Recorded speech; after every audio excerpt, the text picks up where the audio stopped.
everyone. I hope everyone is well. This is my first episode of my podcast called Let's Get Into It. And this is episode 1. Y'all, it seemed like it took me forever to come back and do another one after my intro because I was that nervous. But, I don't know if I mentioned my age in the first video, but I am 55. I wanted to talk about divorce and time passed without being in a relationship or a serious one. Let's talk about number 1. Y'all are gonna probably flip, but it'll be why I got married. Okay, so let's just kick back and relax. Y'all grab something to drink or whatever you want to do. As I probably mentioned in my first video, and if I didn't, this will be random conversations and things on this channel from a woman, me, who suffers from a mental illness, and it's bipolar disorder, manic depressant with it. But I didn't know I had it until after I got married. I got married in 1997. January, we had a blizzard at that time. And before then, my middle sister, she got married in 1991, very young. Then my baby sister got married, and I caught her bouquet. And all my friends were getting married, so I thought, why not get married? But back then, y'all, I had low self-esteem. I was a larger woman, and I'm like, nobody's gonna marry me. But I had personality, I was bubbly, and I like to have a lot of fun. So, my friend, her name was Fran, rest in peace. I love you, miss you, sis, but she has passed away. She introduced me to the man that I married. And when I tell y'all, I didn't waste no time getting married. We started dating, and I saw all the red flags. The alcoholism, the wanting to, like, practically take over my space as far as not letting me go. If I would leave, he would come after me. So, we could say that was control. My family really didn't get a chance to get to know him. I mean, of course we came around, but it only took all of 3 months. And I got married because I gave him an ultimatum.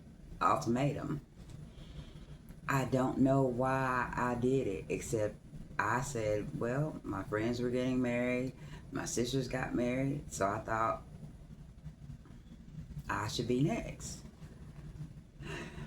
I wish I had waited, y'all. I had a little boy at the time for my previous incident. And I really didn't take the time to analyze how they would interact with each other. And I was very protective of my son. He means everything to me, even now as he's grown. But Matthew was a very sweet child. Oh, he was so sweet and so cute. Oh my goodness. He was just amazing, and he's still amazing. But yeah, he it was just like chaos from the get-go. I didn't really even take the time to get to know who this person was. And y'all, back then, they were betting on how long the marriage would last. None of them expected it to last 13 years, which would be, I was married for 10, separated for 3, and then got divorced because uh, on my part, the marriage was dead. It was a ghost marriage. I wasn't into it. I was miserable. So there was some spots of I met a very, very fine young man who ended up living next door to me where I had moved to. When I pulled up in my beat up car, my ex-husband got out and I stayed in the car because the young man was outside, and I'm like 5 years older than him at the time. But y'all, I was a sucker for a man with braids. Mm. Anyway, so y'all, this to you how my mind was working back then. I was plotting of a way to be with this man. Honey, I'm not going to go into the details of my plot to get him, but just know it happened. And he excited me. Oh my gosh, he excited me. It was like once I coerced him, it was like I was in a trance, like I was mesmerized by this man. Anything he asked of me, I did it. And he excited me. He like opened up another side of me, put it that way, because I was shy. Even though I was doing this, I was shy. I'm a shy person. And back then, it didn't take much because I was a partier. And that term sex, drugs, and rock and roll. Yep, back then, in the 80s, but I met him in the early 2000s. But just for that terminology. So,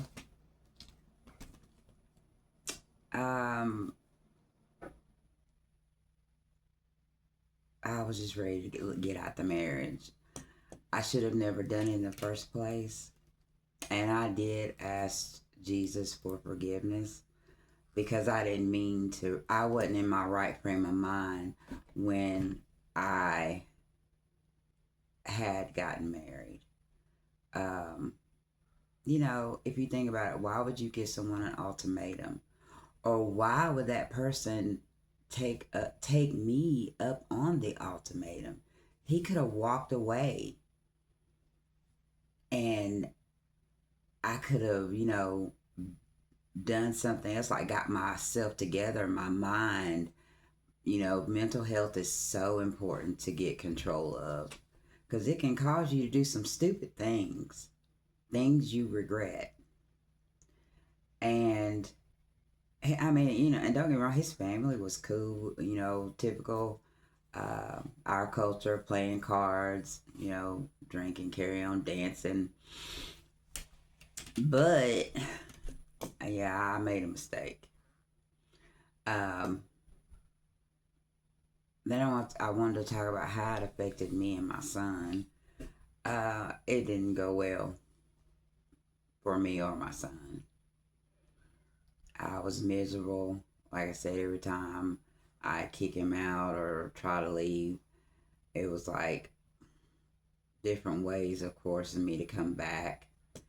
My son bless his heart, he hid from me how Tony treated him. Well, I'll edit that out. Or it doesn't matter because, I mean, y'all don't know who he is.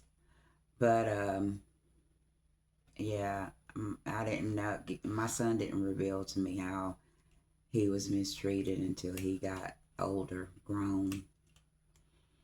Um, my son tends to, keep stuff in. I guess he gets that from me because I can go a long time with somebody mistreating me, but I can't go a long time with it always like it gets to a boiling point and then I explode. And I really should talk more to get it out right then instead of holding stuff in. So that was a part of it. Um,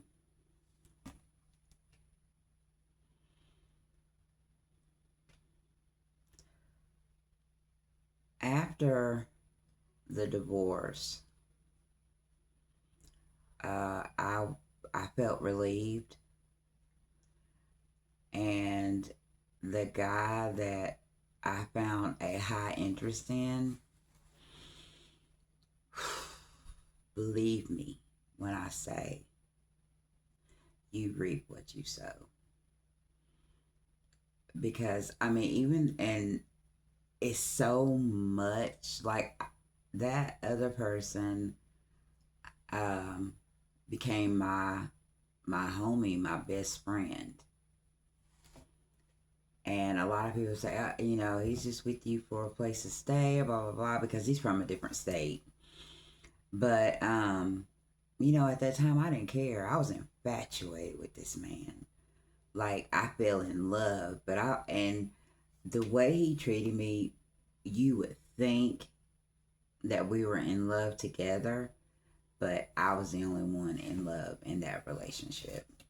And don't get me wrong, it was toxic at times. It was the most amazing time of my life sometimes. But that's when I was in the world. I was in the world for a long time. But I can say that often or not, because I was baptized and I truly believed in Jesus, and my mother introduced him to me and my sisters at a very early age, I kept going back. Like I wouldn't completely step out the water from the world, but I had a foot in the waters of Jesus. So I would go back and forth until I finally got older and realized the wisdom that my mama was instilling in me was always in the back of my mind.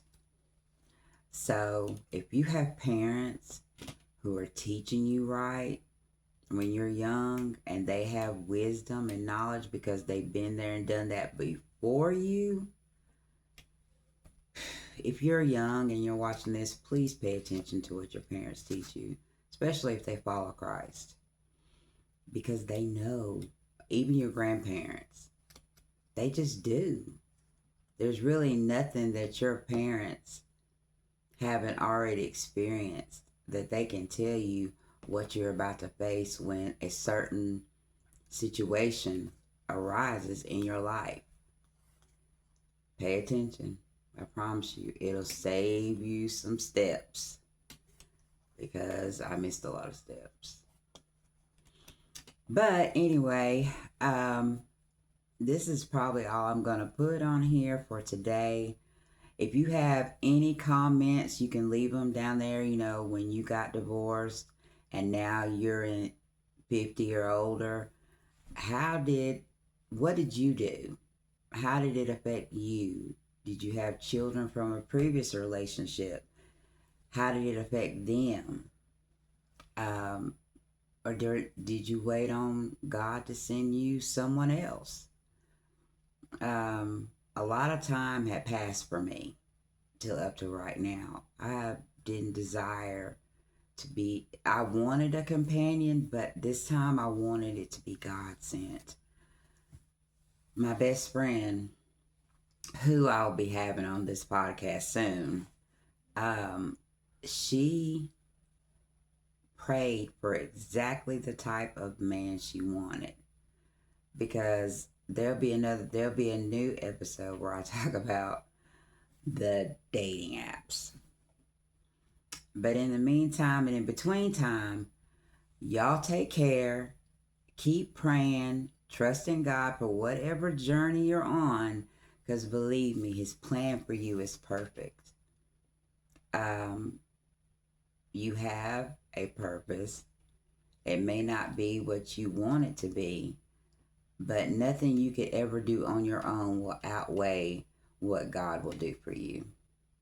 Until then, stay prayed up, friends. Love you. Oh, don't forget, like, comment, share.